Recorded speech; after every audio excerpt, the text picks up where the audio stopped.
pick up with Proverbs 28 again, and we probably will finish it out today.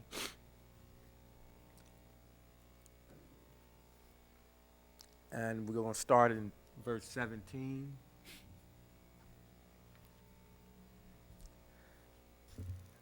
And it reads as follows. It says, let a man weigh down, this is another translation, let a man weigh down with anyone's blood, flee to a pit,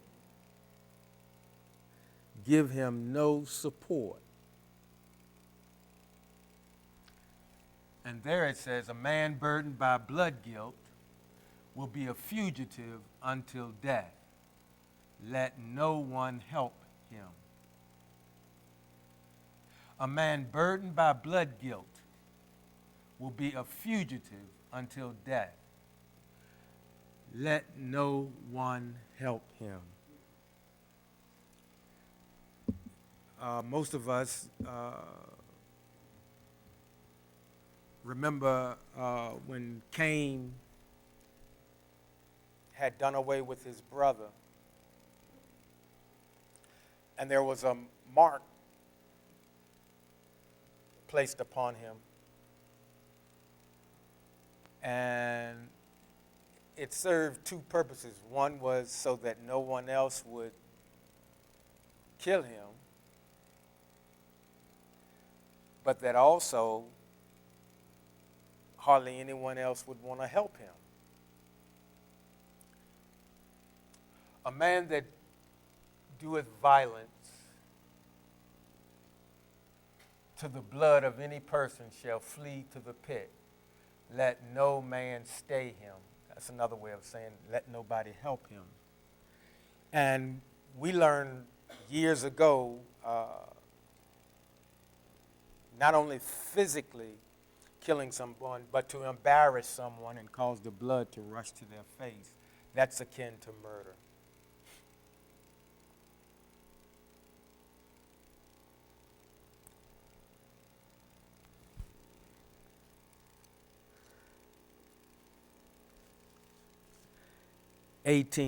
Whoever lives blamelessly will be saved, but he whose ways are crooked will fall in one of those ways. You know, that speaks to us even today because, a lot of times we see people, and some are successful,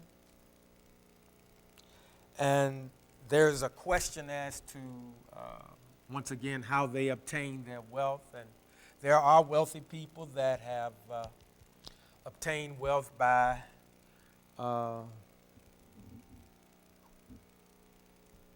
some less than honorable practices.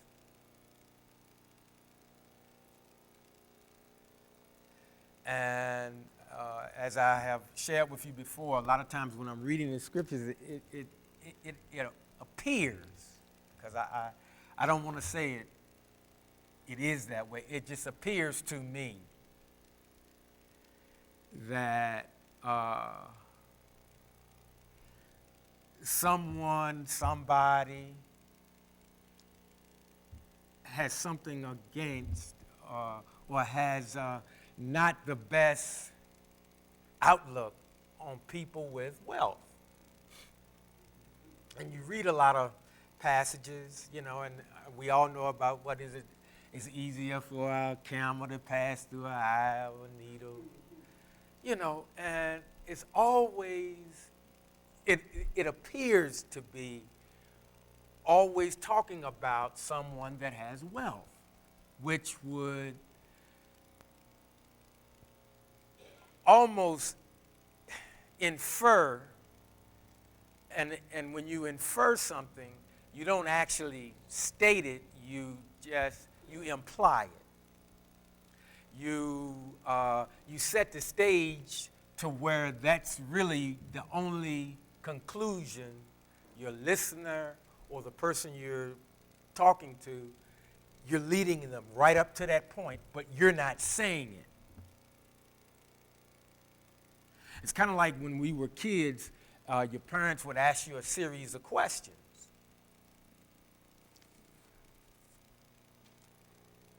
And sometimes they would ask you the same question a different way to see if your answer changed. Because they were in pursuit of the truth.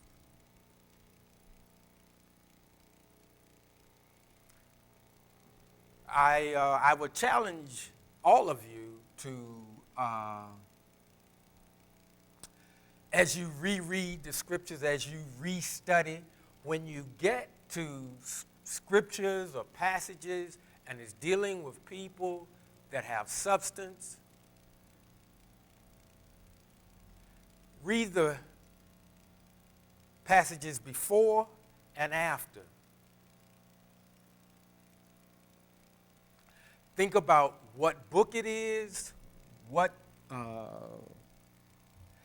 time in history it was, because you're going to see throughout the scriptures, it appears that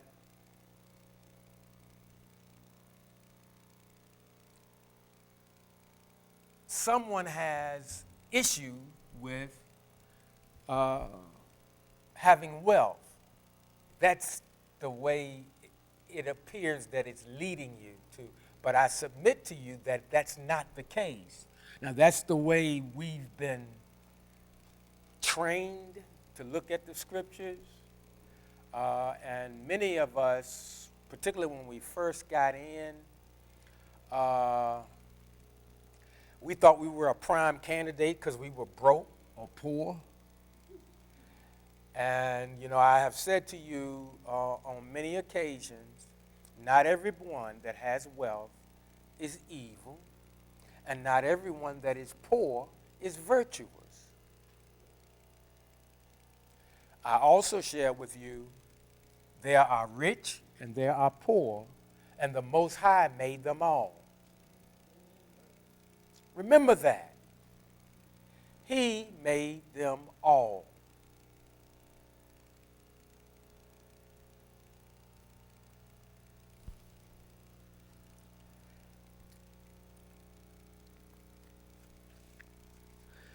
Whoever lives blamelessly will be saved, but he whose ways are crooked will fall in one of those ways.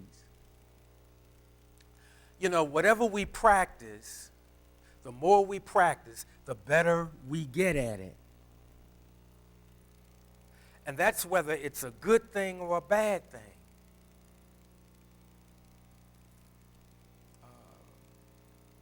Are we honest in our business dealings? Are we honest as employees? Do we take excessive breaks?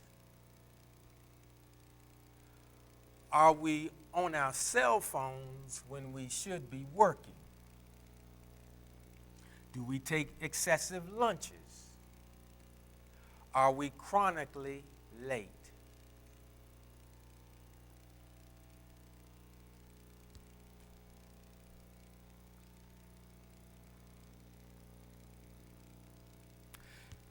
Can we be depended on? Are we quick to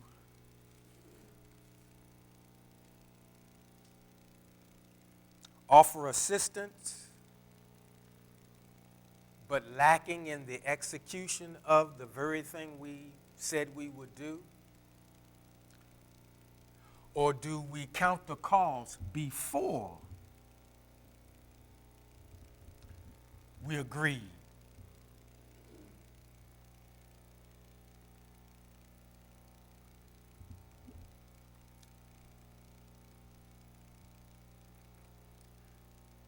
Do we spend time in the areas that we're not as efficient in? Or do we steadily pile on the areas that we think we have conquered? And that's including the scriptures that we live by. Most of us have several things that we believe we've got down pat. But what about the rest of the word?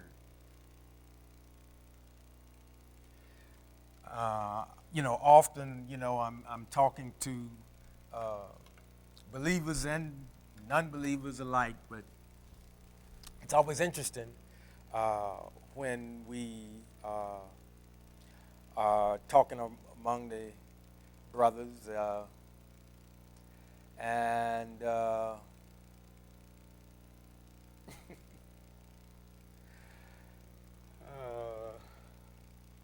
when we're having an honest dialogue. And a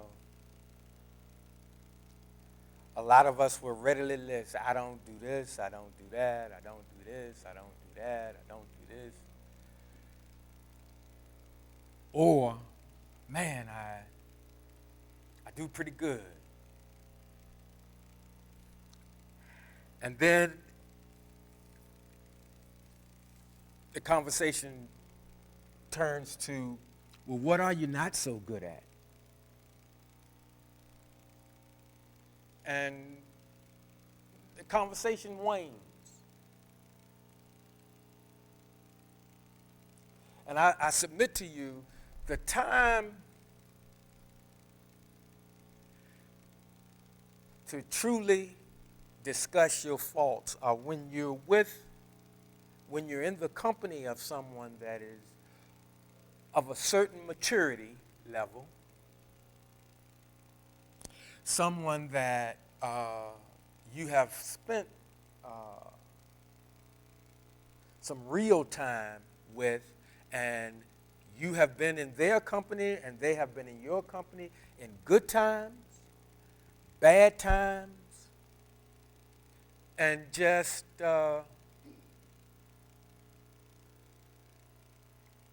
days where things seem to be going rather smoothly, be they up and down. I'm going somewhere with this. In order for us to grow, we have to spend some time in the areas that we're not so good at. See, most of us,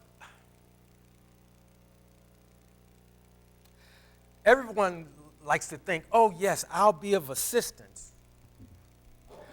But most of us only want to assist in areas that we think we're good at.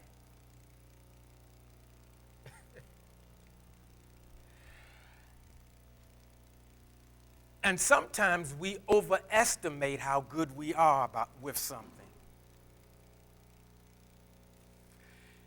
If you're in a group and you're consistently in the top echelon in that group, you might need to find a new group because you're not being pushed. That makes people uncomfortable. But if you really want to grow, you know what areas you need work in. We all know that about ourselves. And it's easier to not deal with that. Oh, that's no big thing. I'm too old to change. And we're not. We're never too old. We're never too old to learn.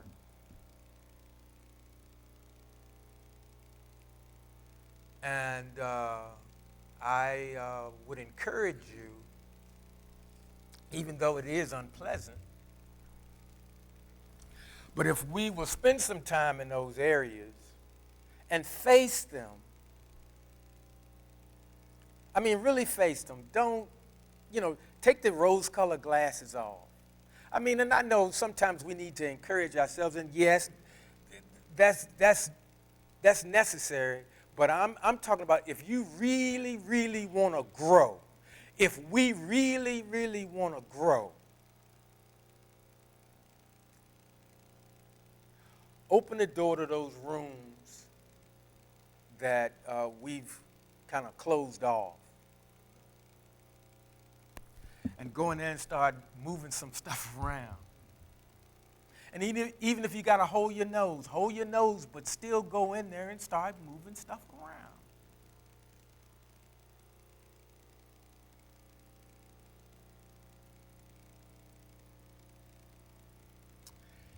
The person that lives blamelessly, it says, will be saved.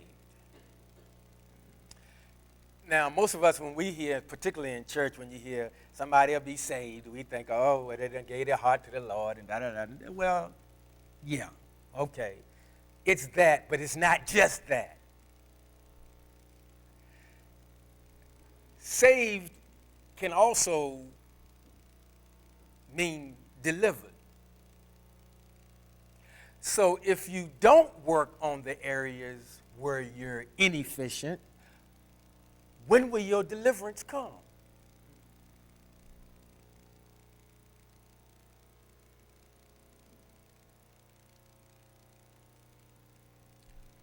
And we say we want to grow. It's like, I make the best, and I'm just using this as an example, I make the best apple pie, in the state of Virginia. Wonderful. Not everybody likes apple pie.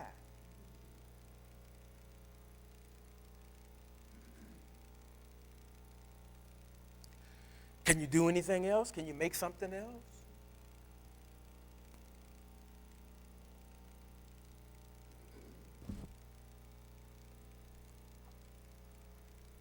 When I opened my clothing store,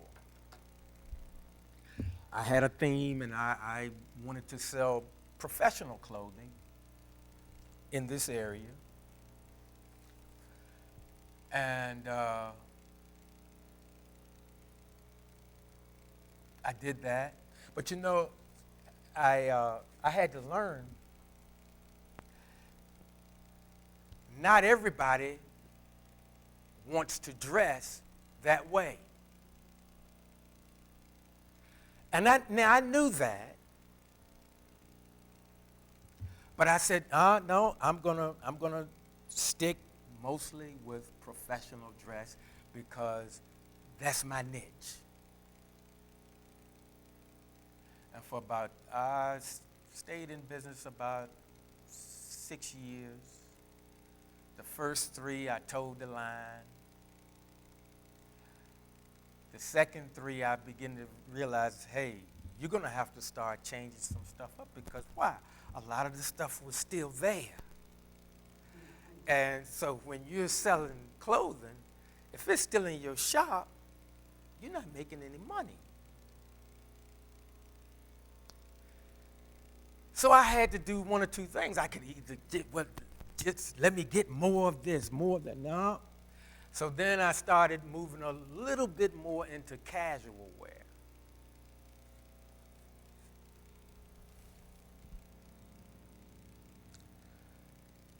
But then the market changed, and it's really changed now. I mean, I feel for people that are, Macy's and all the places like that. Man, they are really catching it.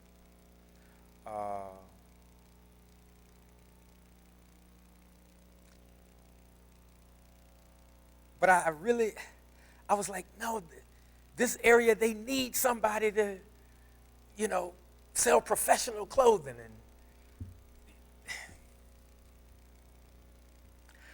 And I was able to, there were some people that did appreciate it, and they liked it, and several of the teachers, and I guess some of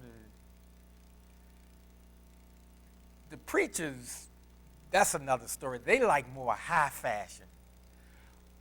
When I'm talking professional wear, I'm not talking about high fashion. That's a whole different sector. Of course, some of you might remember the name of my place was Wall Street Clothing. So that would tell you the type of professional wear that I would sell. Not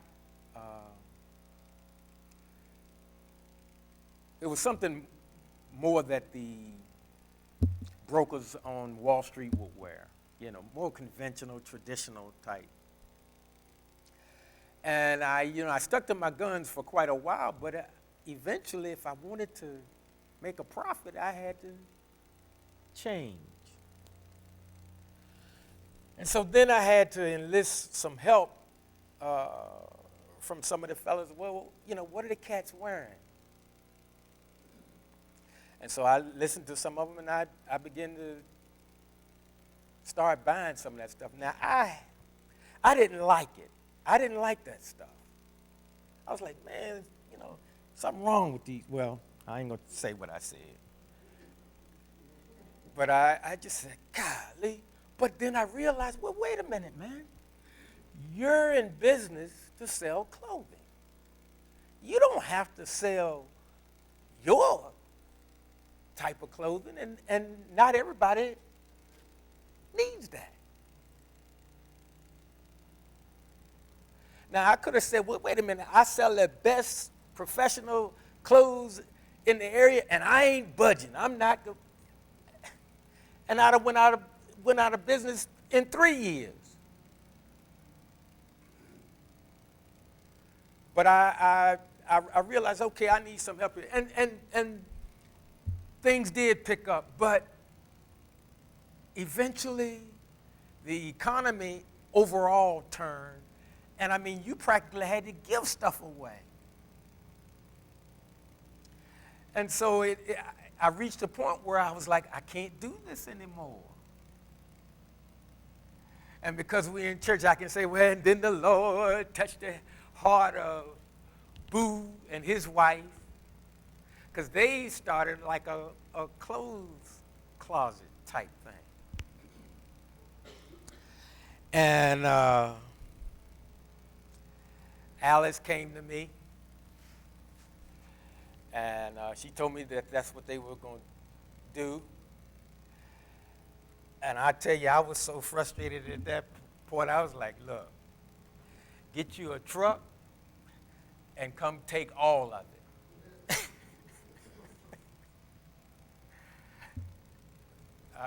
Boo was here. He could tell you. I think they thought I was joking. No, I was serious. But I enjoyed it. But had I been more flexible, I might have enjoyed it more.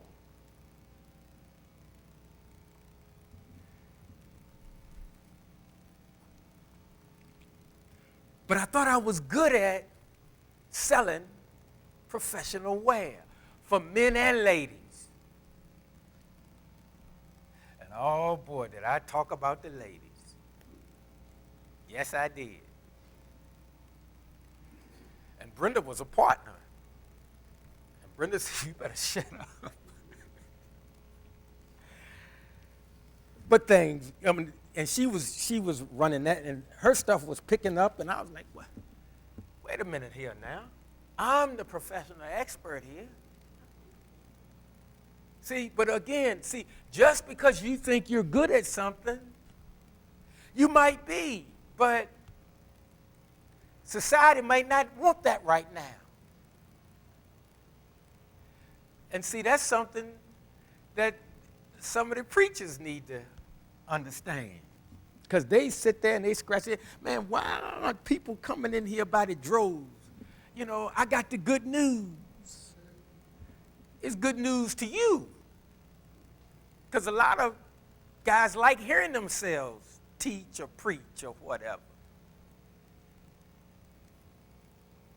And I'm not saying that that's a bad thing. No, that's a good thing.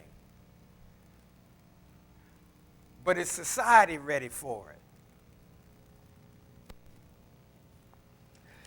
Are we willing to adapt? What is it, that scripture? I became all things to all men that I may win them.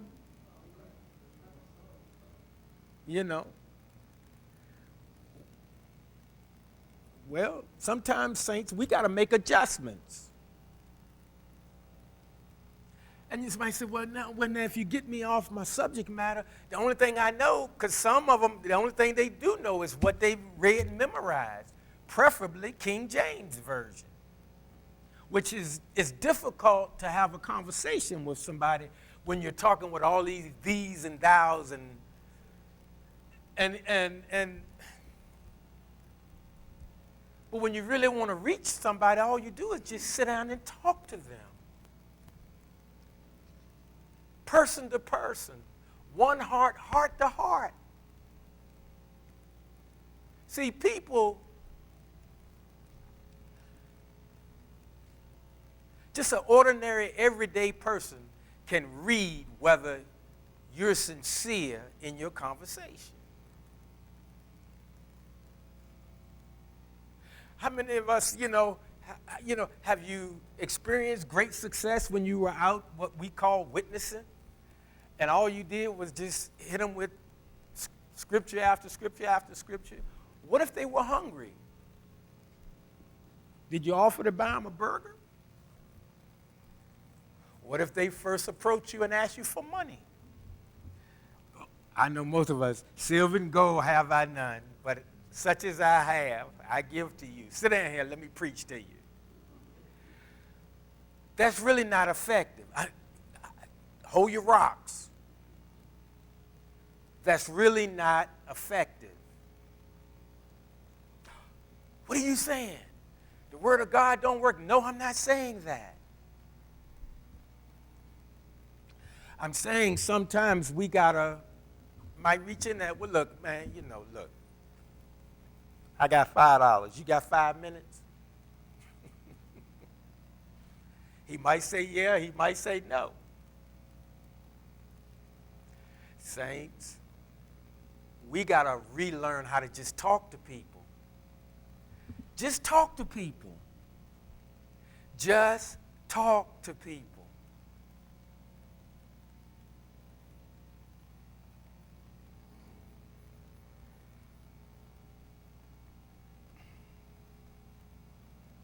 And you need a little loot to do that. And remember, this chapter 28 is still dealing with wealth. Listen to this. He who farms his land will have plenty of food, but he who follows futilities will have plenty of poverty.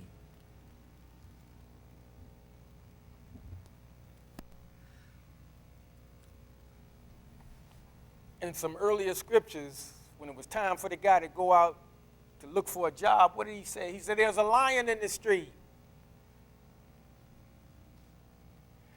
On that show, Martin, that guy, Tommy, they said he always had a job, but nobody knew what kind of job he had. And they used to joke him.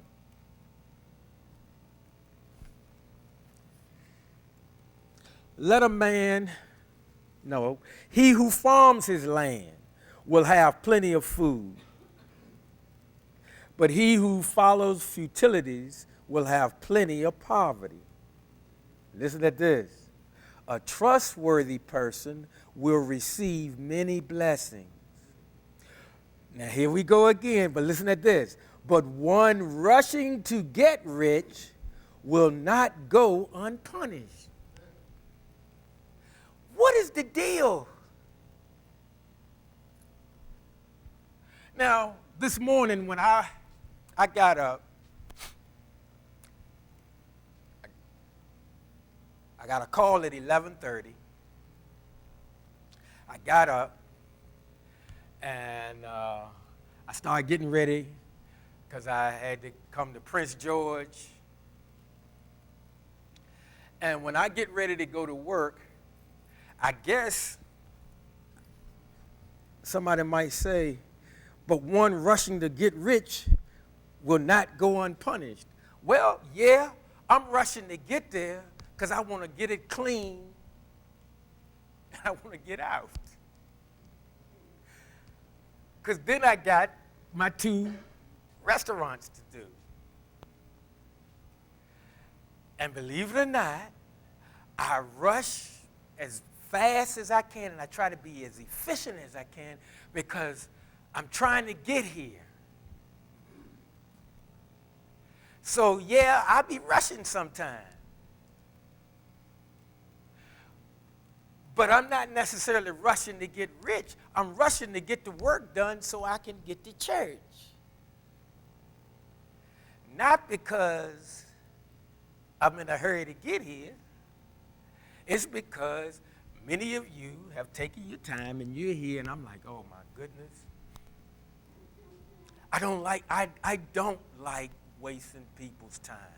I appreciate you coming. And I appreciate how Alan kind of draw things out for me to give me time to run to the men's room because, you know, as we get older, we got to go.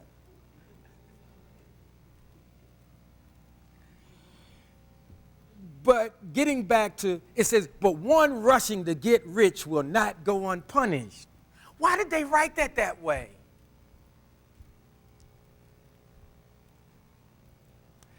Rich and poor are here. The Most High made them all. Think about Solomon. Was Solomon poor? No. In fact, most of us know the story when he was a young fella. The Most High asked him, well, what do you want? He didn't ask for the latest toys of that day or whatever. He said, you know, hey, give me some wisdom and knowledge so I can handle these great people. And then most of us know I remember what the rest of the response was. The Most High said, well, look, okay, because you didn't ask for riches or whatever, I'm gonna give you that. I'm gonna give you that. I mean, it's a lot of people that had favor, that had money, or had substance, I should say. That's a better way of saying it.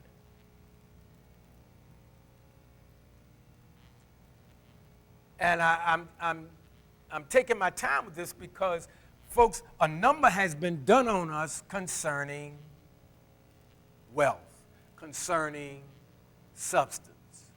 Because it appears a lot of times, every time that word is mentioned, it's almost like, yeah, but they done something dirty to get it. And that's not always the case.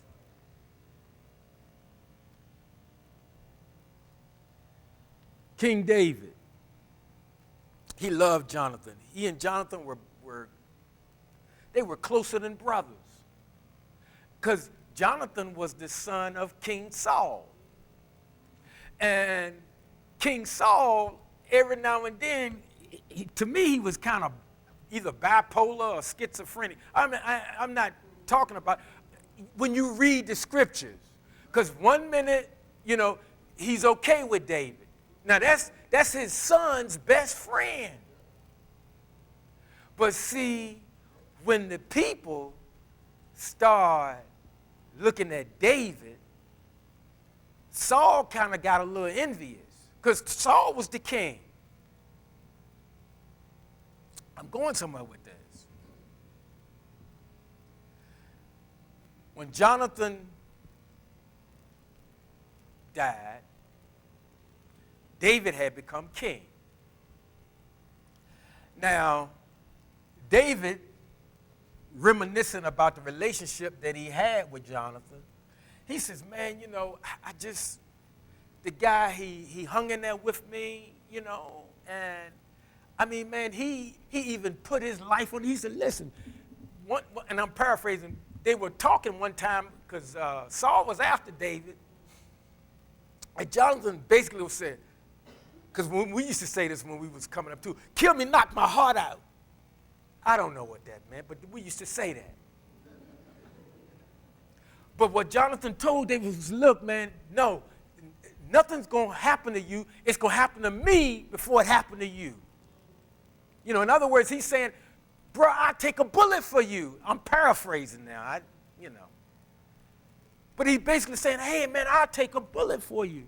And some of us have had friendships like that. I just hope that you weren't friends with a knucklehead because, see, some people are going to take you up on that. You know, some people like trouble. You know, and before you make that kind of oath or arrangement with somebody, make sure they're pretty level-headed people. Please. Because you can strike up a relationship with somebody and come to find out, man, this person's, they're a troublemaker everywhere they go. And so when they get in a fight, now you fight. And see, the thing is, really, the way you want to carry yourself is, you want to carry yourself in such a way that people would say, you know, man, you a stand-up guy. And, man, I'll come to your aid. And that's nice to know. And when it's heartfelt and your hearts confirm it, that's beautiful. But here's the part that makes it even better. See, when you feel that way about a person, you also know they carry themselves in such a way that they'll probably never need your help.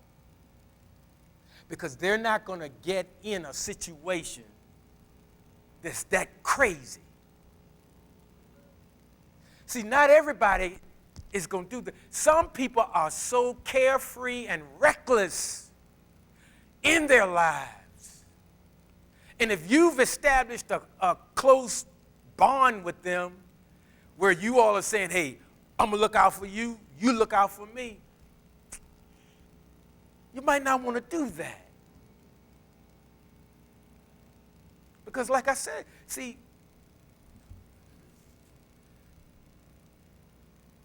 trouble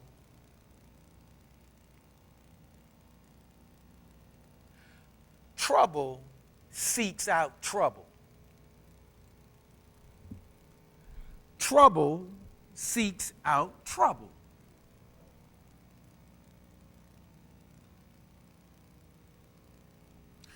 Remember in grade school, you used to get seat assignments. But if you got in a class where there were no seat assignments, you sat mostly with your buddies. But if you was really smart and you realized, man, I ain't sitting over there, me and Alan in the same class.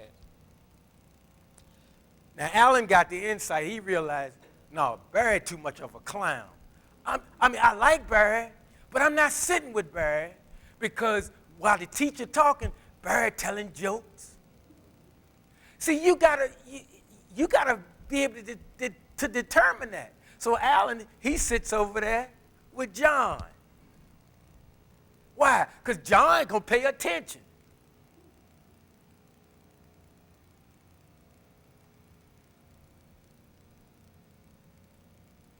What I'm saying to you people, yes, it's beautiful when you have a real heartfelt relationship with somebody, and it's good to know, bro, I'm going to look out for your family, you look out for my man. It's beautiful. It is beautiful. And we all need somebody we can count on. We all need that, all of us. Now, you're not going to have a ton of those kind of relationships. Because like I said, you want to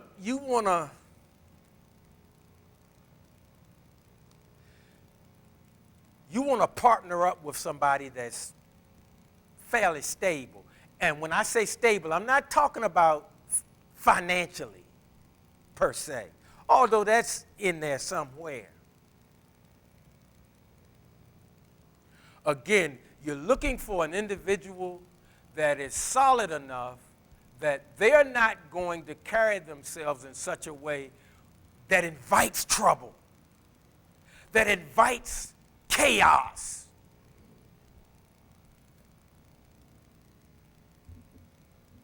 Any of you ever been, and don't raise your hand, but just think about this.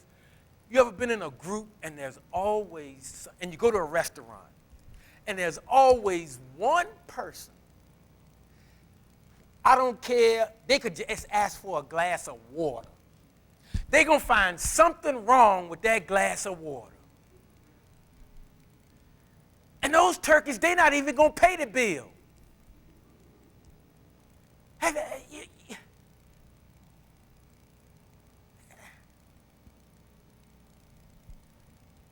Why are people like that? You ever try to do something nice for somebody and you say, well, hey, I tell you what, you just pick what you like. You would think, they would be like, oh, are you serious? I'm serious. Oh, my word. They go through so many jobs. Just pick something. I mean, they take the joy. You try to do something, and I'm like, oh, my, I won't do this again. I mean, of course, you don't say that to them. You're just saying, well, you know, hey, I tell you what, get 2 of them. Let's go. Because you know, when you enjoy this, any of you ever been out on a date?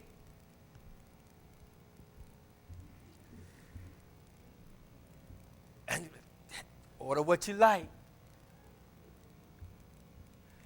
Hey, get her to go. Yeah, get her to go. Oh, man, that cheesecake is wonderful. Yes, get that.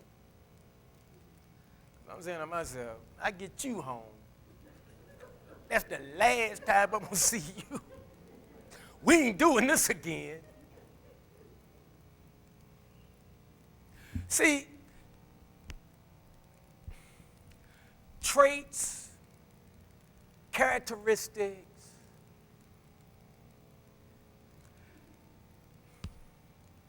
we tell a lot about ourselves and we don't even realize it sometimes.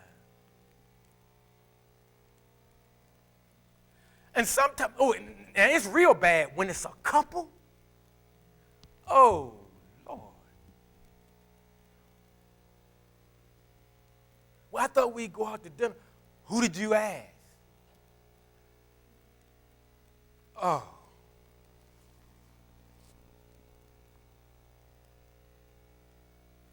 See, folks, we shouldn't have that kind of air about us. People shouldn't feel that way about us. People shouldn't feel that way about us.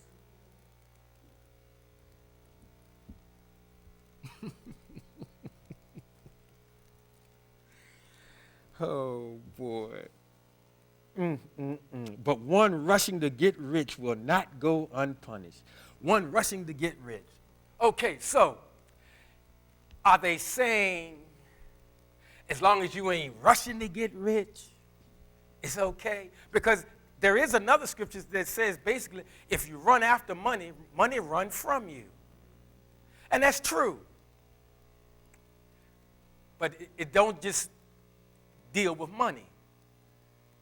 Sometimes it deal with people. Because you scare people when you too much in pursuit.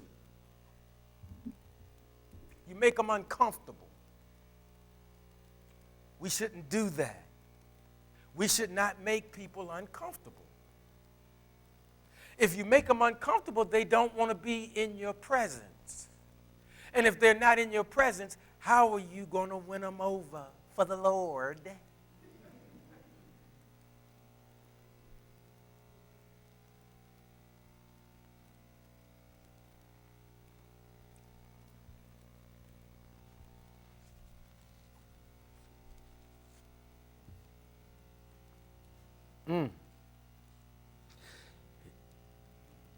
Oh, well now, listen to this.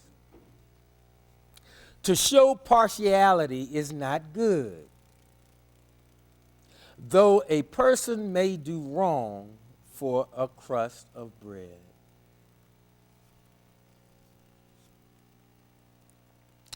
To show partiality is not good. You know, I was listening to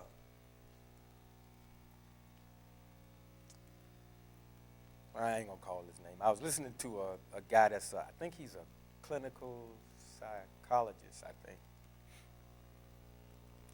And he was talking about nice people. And I've spent a lot of time looking at what people mean when they say, well, he's a nice guy.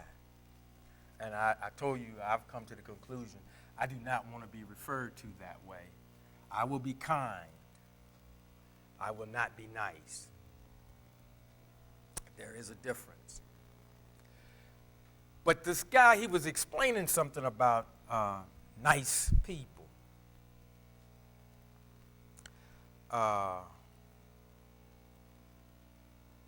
And don't get it wrong. The lady that bakes cookies for the kids in the neighborhood, that's nice. I'm not talking about that person. What I'm talking about is the person that goes out of their way, male or female, that I don't want to offend anybody. Are they being honest? Are nice people being honest? If you know they don't like, again, apple pie, and I invite them over, and for dessert I got apple pie, nice people will at least take a forkful of it, and they might say, well, I've had enough. Instead of just saying, well, Barry, didn't you know I don't like apple pie? See, when you take that being nice too far, it makes you disingenuous because everything is not okay. Sometimes you need to say, no, that's not okay. Particularly when it's something you really don't want to do. That's not being not nice.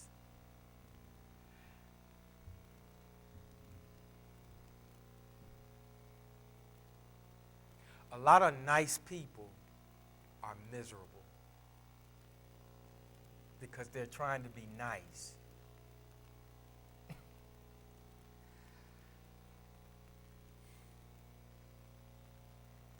Just be true. Be true to yourself. Be true to yourself about yourself. Everybody have bad days. Everyone has bad days. Now, that doesn't give us license to be rude or ugly to people. But part of what we've been taught, always be nice. Always be nice.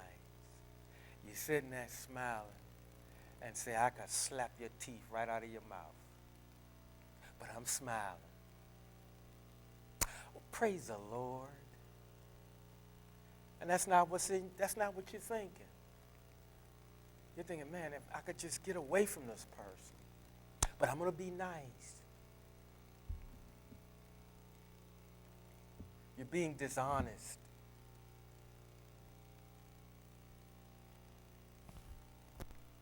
And it's not worth it. You're doing a lot to yourself internally. It's okay. Hey, I need a minute. I'm upset right now. That's a real response.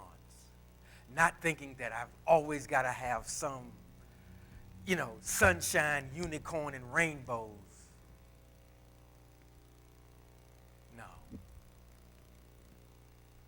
No. And that's part of our message sometimes. It's like, just give your heart to the Lord and everything's going to just work out just wonderfully.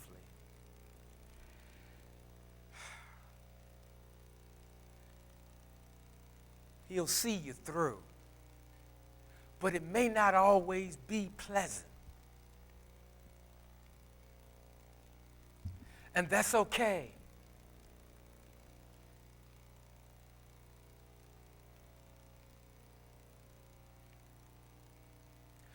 Sometimes people do things once they've determined, oh, okay, this one of them real nice people. In fact, some people are so nice with it, it make your eye twitch because you're saying, nobody's that sweet. And see, what we don't understand is when you come on that strong, you ever drank something that's just too sweet? You can't finish it. So again, in your quest to be nice, you're pouring it on too thick. And people get the same reaction that they do from the person that, I just don't want to be around Barry. He's just mean. They get the same reaction to the, hey, how you doing, buddy? Let's go do this. Hey, man, I got to go to work. No, man, I'm in a hurry. I got to go get a root canal. In other words, I'd rather go get a root canal than hang out with you. See, being nice like that, it makes you plastic. And we know plastic don't do any of us any good.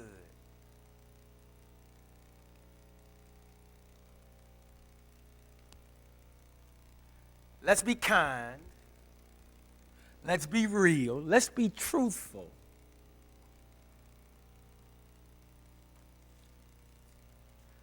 Let's be pleasant. Let's be decent. You can be all of those things and you still don't have to be syrupy, sweet, nice. Because people will turn around and go the other way. And I can't believe, I'm nice to everybody. That's the problem. And I'm not saying be mean. I'm not saying that. But, add a little water to it. Nobody's, too much syrup, you can't even eat the pancake.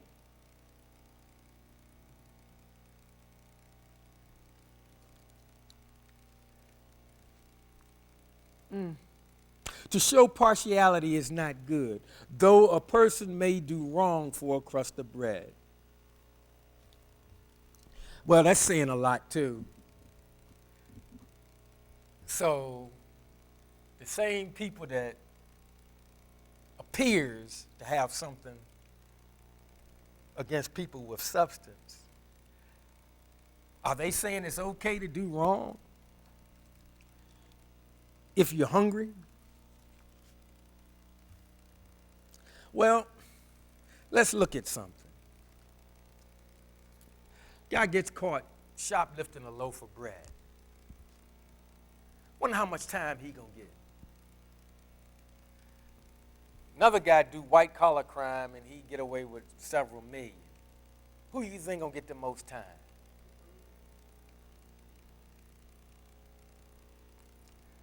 That's a real possibility, particularly depending on what state you're caught in doing that. Now, the guy that got caught absconding millions, they're going to send him to club fed. They get to play tennis,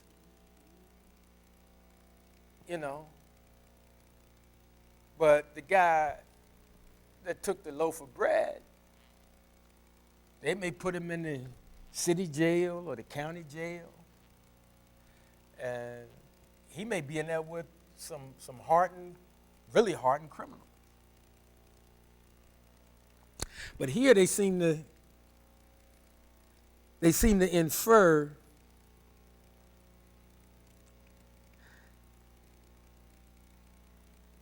though a person may do wrong for a crust of bread. Remember when David and them was coming back and they stopped in the temple and they ate that bread? Now that bread wasn't their bread, but they ate that bread.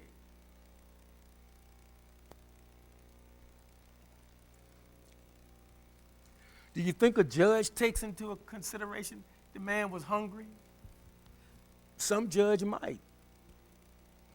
They may say, well, listen, Mr. Green, we're going to let you make restitution.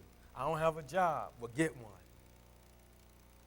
Because they may say that instead of throwing them in jail. Store owner might say, well, hey, yeah, I don't really want to press charge.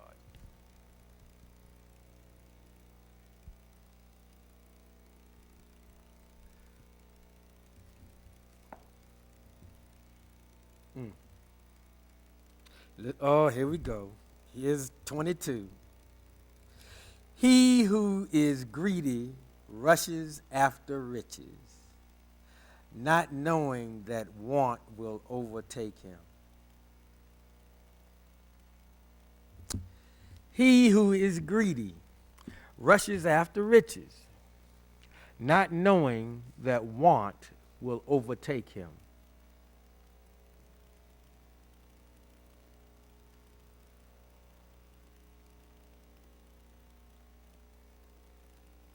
Now notice, if you're rushing after riches, you're greedy, according to this translation.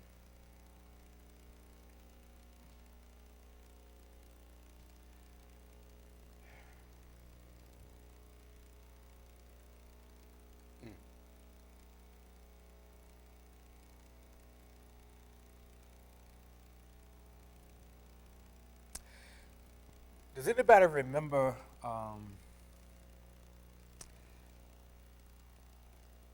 when, that was doing the name it and claim it phase, but a whole lot of people were in pursuit of a whole lot of things, running around laying hands on stuff and claiming other folks' stuff.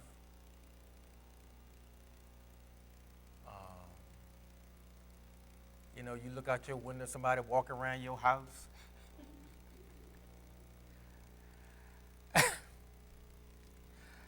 I think about a lot of stuff we used to do, or a lot of stuff that we tolerated, even if we didn't actually go do it. We were akin to a lot of ministries that did that, if we're being honest. And again, I'm not throwing rocks, but I think about stuff like that. And I don't remember reading this in that craze. Why? And some of you can think of some other stuff that we took part in, or the church body took part in. Why weren't we reading Proverbs then? Because that same wisdom applied then and it applies now. 1 minute. He who is greedy rushes after riches, not knowing that want will overtake him. Well, y'all saw that movie Wall Street, where Gordon Gekko said, greed is good for America. It's not. But it made for a good speech in the movie. Greed can pervert any pure intentions to acquire wealth if you have the desire to share. I think when they're talking about rushing to get riches, it's to enrich yourself only. Any person with a heart to share, I hope they become a billionaire or trillionaire. But not everybody that is in pursuit of wealth is only for themselves. They're not. Please stop allowing yourself to think that people of substance have done something shady to get it. Not everybody has. Yes, there are people that have. But there are a lot of people that after they've taken care of their families,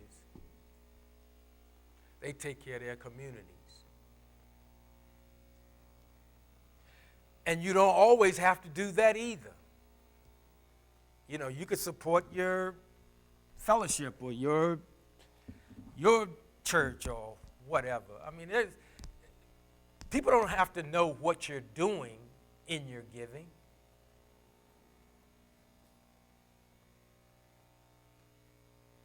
And I'll close with this, and you all have heard it before. Yes, he sees what you give, but he also knows what we keep. God bless you.